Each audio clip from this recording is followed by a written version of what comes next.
berdasarkan rating tadi ya, dari sisi rating ini, maka jika Anda total dari semua issues yang ada, maka Anda bisa membuat satu table untuk melakukan mapping antara total dari risk weighted score dari semua issues kepada opini audit Anda ya. Dan kemudian yang terakhir Anda bisa sampaikan terkait dengan manajemen respons, ya, tanggapan dari auditi dan juga target date jika memang ada hal-hal yang masih perlu ditindaklanjuti. Lebih jauh Anda bisa membaca dari sisi practice guide audit report yang dikeluarkan oleh IAA. Ini contoh dari objective and scopes ya, di mana kalau kita lihat di sini, ini ada organisasi yang disebut dengan Sportsplex dan auditor dalam hal ini melakukan audit terhadap pencatatan ya dari revenue dari Sportsplex ini, dan dia juga menyebutkan bahwa mana bagian yang termasuk dan mana bagian yang tidak termasuk dari ruang lingkup audit. Dan audit ini terkait dengan pendapatan dari tahun buku 2015 ya, financial year 2015 dan juga Fairwork diselesaikan per posisi 15 Februari 2016. Nah, ini informasi-informasi yang penting untuk Anda sampaikan dan Anda tidak perlu berpanjang lebar dalam hal ini karena pada prinsipnya ini hanya menginformasikan ulang ya tujuan audit yang sudah Anda definisikan pada saat Anda akan memulai audit. Nah, ini adalah satu cara di mana pada saat kita membuat eee, ringkasan atau ikhtisar dari hasil audit, maka kita tentunya menemukan atau bisa menemukan real effect dan potential effect dari setiap kondisi yang kita sajikan. Dan kemudian dari kondisi tersebut kita bisa melihat gap dengan kriteria, contohnya adalah regulasi ya, standar ya. Kemudian dari setiap gaps itu kita bisa mencari cause dan root cause-nya dan kita tambahkan rating. Nah, ini adalah bagian dari kelompok atau area yang kita sebut dengan observations atau teman-teman mungkin menggunakan istilah ikhtisar ya, konfirmasi dan sebagainya, catatan audit dan sebagainya. Nah, ini kemudian untuk setiap kondisi kita biasanya memberikan rekomendasi, di mana rekomendasi tersebut levelnya pada level kondisi, makanya disebut dengan condition based recommendations. Kemudian untuk setiap cause dan root cause kita juga bisa memberikan rekomendasi dan ini justru rekomendasi yang penting karena jangan sampai kita hanya memberikan rekomendasi pada level kondisi saja, tapi tidak memberikan rekomendasi untuk menutup cause atau root cause. Sehingga ada potensi, ada kemungkinan maka temuan audit Anda tersebut akan berulang, akan terjadi lagi di kemudian hari ya. Dan tentunya untuk setiap rekomendasi itu auditi memberikan tanggapan dan action plan ya. Anda, seperti yang saya sampaikan tadi, Anda bisa menempatkan semuanya ini ya, mulai dari isu atau catatan audit atau observasi yang level low, low to medium, medium sampai yang high semuanya ada di lampiran ya. Jadi sesuai dengan kriteria pertimbangan tadi di awal, kita mesti menyertakan semua hasil auditnya, tidak ada yang kita sembunyikan atau kita umpetin ya. Namun untuk kita membantu pembaca, ya dalam hal ini pembaca mulai dari level high level management sampai ke middle management, kita membuatkan beberapa jenis laporan yang nanti saya akan sampaikan ya, mulai dari ringkasan eksekutif sampai juga ke detail report ya. Namun dalam hal dia ingin melihat semua isu, maka dia bisa melihat ke appendix. So, intinya laporan Anda itu adalah semacam pointer ya, pointer dalam hal ini penunjuk arah mulai dari ringkasan eksekutif yang mungkin hanya 2 sampai 3 lembar ya, saya sarankan hanya 2 sampai 3 lembar saja, sehingga Anda juga perlu melatih skill Anda untuk meringkas ya temuan-temuan yang Anda temukan. Tadi saya sudah sampaikan tipsnya, Anda bisa mengelompokkan ya beberapa temuan yang sejenis, mirip ya, menjadi satu kelompok dan kemudian Anda bentuk satu komitmen untuk memperbaiki dari kondisi tersebut ya. Sehingga membantu Anda untuk meringkas untuk di bagian ringkasan eksekutif ya.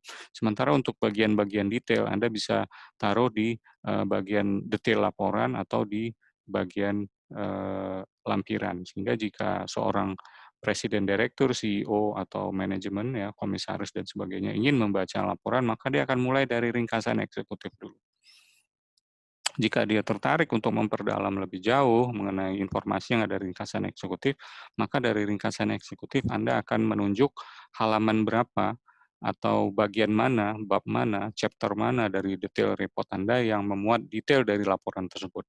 Dan kemudian dari detail tersebut Anda bisa menunjuk di bagian lampiran mana dan nomor berapa yang memuat detail dari isu yang sudah Anda kelompokkan tersebut ya. Jadi bentuknya seperti itu ya teman-teman. Jadi anda menghindari memberikan semuanya dalam satu jenis report sehingga juga, membuat pembaca Anda, reluctant ya untuk membaca karena melihat, wah ukuran laporannya kok tebal sekali gitu ya, sehingga dia bingung mau mulai dari mana, oke. Ini, contoh satu observasi ya dalam hal ini, kita bisa menyebutkan bahwa contohnya si Sportsplex ini, terdapat beberapa temuan dan ini ratingnya low.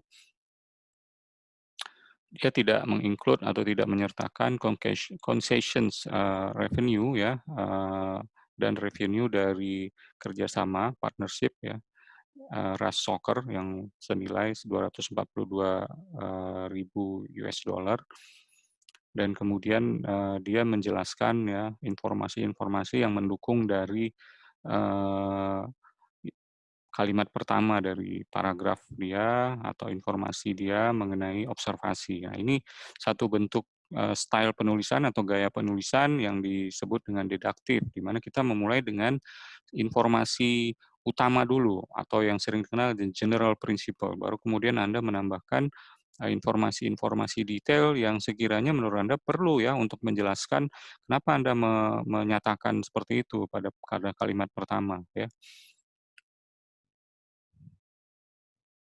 Nah, ini contoh dari rekomendasinya, di mana mereka memberikan, 2 rekomendasi, dan tentunya nanti untuk setiap 2 rekomendasi ini, memerlukan tanggapan dari auditinya, dan kemudian, rencana aksinya untuk menindaklanjuti dari, rekomendasi tersebut. Nah ini, satu contoh di mana kalau Anda hanya berhenti pada level kondisi, maka ada kemungkinan nanti kondisi tersebut akan berulang ya. Kalau kita lihat di sini, kita, kondisinya adalah ada satu, kondisi di mana auditor menemukan adanya noda ya atau, mmm, apa kita bilang di sini, kerusakan lah ya, kerusakan noda atau, spots ya pada wallpaper ya. Dan, real effect-nya tentunya dia akan mengganggu, ke apa namanya, bentuk dari wallpaper tersebut ya. Bisa saja misalnya wallpaper-nya sudah mau lepas atau gara-gara, kotoran tersebut, maka wallpaper-nya tidak kelihatan bagus lagi. Nah, itu adalah, real effect dari kondisi, sehingga rekomendasi Anda jika hanya untuk level kondisi, maka Anda meminta untuk membersihkan kotoran tersebut ya, spots tersebut. Dan itu tidak menjawab, penyebab, kenapa bisa muncul kotoran di wallpaper tersebut ya. Jadi Anda kemudian, jika auditornya lebih jeli, maka dia akan mencari penyebab dari, kenapa ya timbul kotoran, bercak, noda, dan sebagainya di, wallpaper tersebut. Maka dia menemukan, oh ternyata ada pipa yang rusak, pipa yang mungkin bocor ya, atau pipa yang mengalami gangguan sehingga, ada rembesan air yang kemudian, kelihatan ya, ada wet floor di, lantai. Jadi, lantainya basah dalam hal ini, ada muncul dan kemudian juga, atas kondisi ini Anda bisa berhenti sampai level ini saja, sehingga Anda bisa minta atau rekomendasikan untuk melakukan perbaikan terhadap pipa tersebut, atau Anda menggali lebih jauh lagi, kenapa sih pipanya bisa rusak? Ya, sehingga Anda menemukan ternyata root cause-nya di sini adalah adanya satu, apa namanya, pemeliharaan yang tidak dilakukan ya, akibat misalnya di sini adalah kontrak pemeliharaan yang sudah kadaluarsa ya, sehingga, dalam hal ini mungkin, pada saat Anda melihat real effect ini adalah, dampak yang Anda rasakan pada saat itu, tapi bukan satu dampak yang bisa muncul di kemudian hari yang disebut dengan potensial effect atau dampak potensial di kemudian hari yang justru lebih besar ya, eee lebih buruk gitu, lebih lebih, magnitude-nya lebih besar dibandingkan dengan real effect, yang jika Anda tidak lakukan perbaikan segera, maka dia suatu saat nanti akan terjadi di kemudian hari ya. Makanya dalam hal ini penting juga kita jeli untuk melihat root cause-nya seperti apa ya, sehingga, Anda juga memberikan rekomendasi pada level root cause, yaitu melakukan implementasi terkait dengan, kontrak ya, manajemen kontrak ya dalam hal ini. Nah, ini bentuk dari penulisan dari, yang saya sampaikan tadi yang disebut dengan general principle, sorry disebut dengan deduktif, di mana kita mulai dengan general principle atau pernyataan utama, Anda bisa sampaikan dalam bentuk, kesimpulan yang Anda ingin ingin sampaikan dari setiap kelompok isu tadi, dan kemudian Anda bisa tambahkan informasi-informasi detail atau special case yang mendukung pernyataan Anda tadi atau general principle ini ya.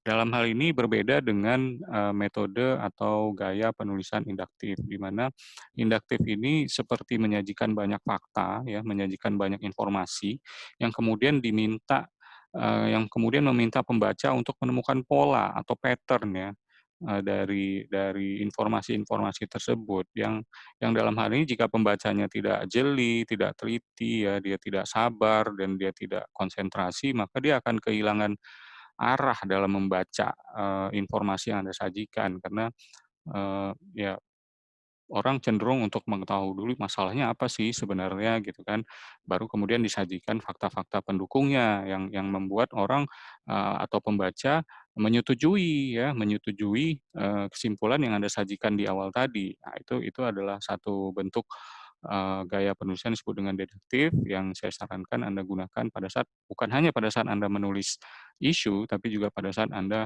menulis, ringkasan eksekutif di laporan hasil audit Anda. Nah, ini bentuknya, jadi kita mulai dari conclusion dulu, kemudian kita lengkapi dengan details ya. Details ini tujuannya adalah untuk memperkaya dan mempersuasif orang untuk menyetujui, kesimpulan yang Anda sampaikan di awal. Audit summary report disarankan menggunakan deductive style.